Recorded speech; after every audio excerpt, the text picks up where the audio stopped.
हे अर्जुना, तू अतिशय भाग्यवान आहेस की तुला माझ्या विराट स्वरूपाचं आणि चतुर्भुज रूपाचं दोन्हींचं दर्शन झालं. हे दयासागर, तुमच्या या दयेचा मी आभारी आहे. तुमच्या विराट आणि चतुर्भुज रूपाच्या दर्शनानंतर माझं मन सर्व विकारांपासून मुक्त झालं आहे. माझे सगळे भ्रम आता नाश पावले आहेत. आता मी तनामनाने स्वतःला तुमच्या श्री चरणापाशी समर्पित करतो.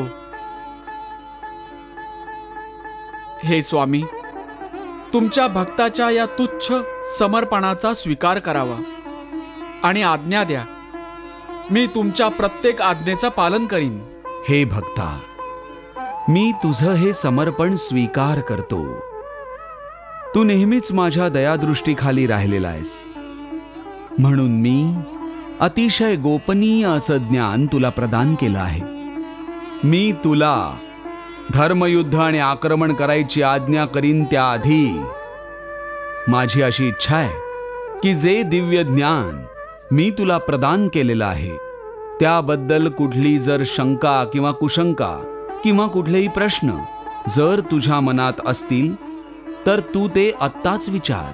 कारण आता यानंतर असा ज्ञान, योग आणि भक्तीच्या गोष्टी करण्यासाठी वेळ नाही मिळणार. म्हणूनच काही विचारायचं असेल तर आत्ताच विचारून घे. हे माधवा, आता या मनात ना कुठल्या शंकेला जागा राहिली आहे, नाही कुठल्या आशंकेला. आता पूर्ण श्रद्धा आणि माझं मन पूर्ण भक्तीने भरलेल्या सागरासारखं उत्समळून येतंय.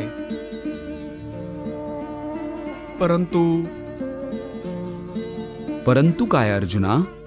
प्रभू, केवळ काही प्रश्न माझ्या मनात येत आहेत. मग यात संकोच करण्यासारखं काय? जे काही विचारायचं असेल ते विचार. भगवंत, तुम्ही जेव्हा मला तुमचं विराट रूप दाखवलं तेव्हा हे पण तर सांगितलं की हे विराट रूप संपूर्ण नाहीये, केवळ मला समजण्या इतकं संपूर्ण आहे. याचा अर्थ आहे तुम्ही वास्तवात इतके विशाल आणि विकराळ आहात की तुमचा असा आकारच नाही. हो, हेच सत्य आहे. मी अनादी आहे, अनंत आहे, कालातीत आहे आणि कालातीतच राहीन. सर्व सृष्टीमध्ये अशी कुठलीच जागा नाही किंवा स्थान नाही जिथे मी नाहीये. जल, भूमी आणि आकाशातही मीच आहे. म्हणून माझा कुठलाही आकार नाही, मी निराकार आहे. आणि तुम्ही हेही तर म्हटलं होतं की हत्तीत पण तुम्ही आहात, गायीत पण तुम्ही आहात, मुंगीच्या पण तुम्हीच आहात. हो, हेही सत्यच आहे. म्हणजे तर तुम्ही साकार पण आहात. हो, जसं की मी आता तुझ्यासमोर मानव अवतारामध्ये उभा आहे, हे पण माझं साकार रूप आहे. या व्यतिरिक्त माझे जे अवतार होऊन गेले तेही मी तुला दाखवले आहेत.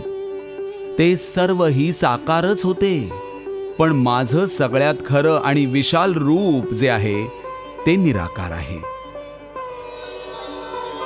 म्हणजे हे सिद्ध झालं की तुम्ही निराकार पण आहात आणि साकारही.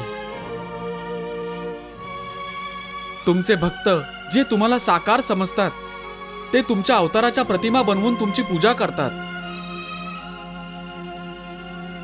आणि जे भक्त तुम्हाला निराकार मानतात ते तुम्हाला निराकार रूपात पूजतात. यातले कोण योग्य आहेत? ते जे तुमची प्रतिमा आणि मूर्तीची पूजा करतात, का ते भक्त जे तुमच्या निराकार रूपाला पूजतात? हे अर्जुना, चुकीचं कोणीच नाही. माझ्या भक्ताला माझं रूप चराचरातील कुठल्याही गोष्टीत दिसू शकतं आणि तो मनात माझंच ध्यान करून त्याची पूजा करतो. माझ्या रूपाच्या आणि अवतारांच्या मूर्ती बनवूनही पूजा केली जाते.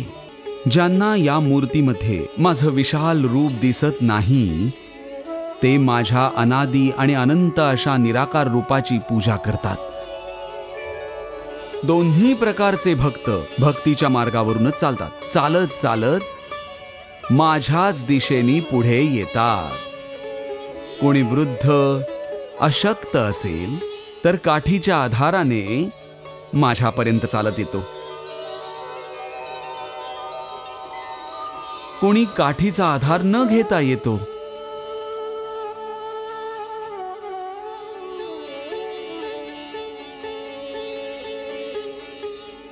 हे अर्जुना, माझे भक्त अतिशय वेगळे आणि निराळे आहेत.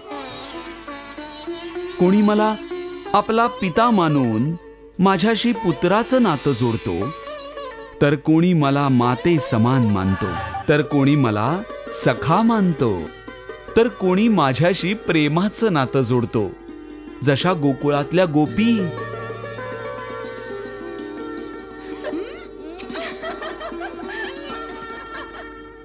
ज्या माझ्या प्रेमात जगातले सगळे रीती रिवाज बाजूला सारतात, त्यांच्या डोळ्यात, त्यांच्या मनात, प्रत्येक ठिकाणी, प्रत्येक क्षणी माझंच रूप सामावलेलं असतं. अनेक सिद्ध साधू माझ्यावरच्या प्रेमापोटी गोपिकांच्या रूपात परत परत जन्म घेतात.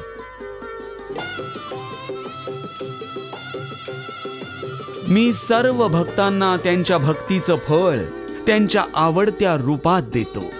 मी त्यांचा पिताही आहे, माताही आहे, सखाही आहे आणि प्रीतम पण मीच आहे. म्हणजे काय, भक्त तुमच्यावर प्रेमही करू शकतो? प्रेमच तर भक्ती आहे. ज्याच्या मनात प्रेम नसेल तो माझा भक्त कसा होऊ शकतो? खरं सांगायचं तर मी प्रेमाने ओथंबतोय. प्रेमच परमात्मा आहे.